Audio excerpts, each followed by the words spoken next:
Noin, täällä on Mr. Sipuli. Tänään on sellaista asiaa, että on ollut tosi... Voi vittu. No nyt se meni paskaksi. On ollut tosi kylmää.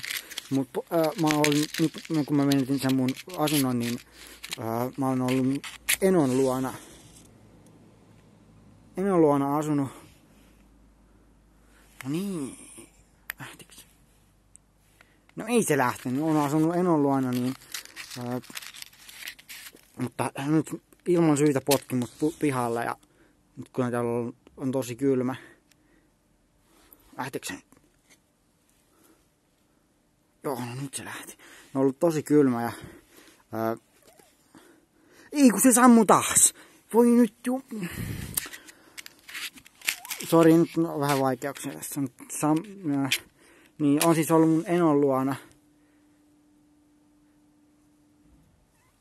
Nyt kun se lähti. No nyt se lähti. Noniin. Joo, sori, kesti vähän kauan, mutta on ollut mun Enon luona asunut, mutta hän potki mut pihalle ihan ilman syytä.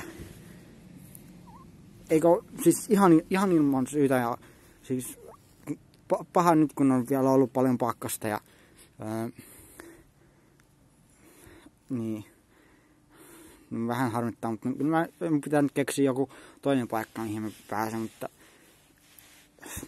eikä ole hanskojakaan taaskaan, niin vähän harmittaa se. Mutta mun pitää kohta nyt lähteä täältä, kun en mä voi pysyä tässä liian kauan täällä. Tää on tämmönen silta, minkä alla on. Niin.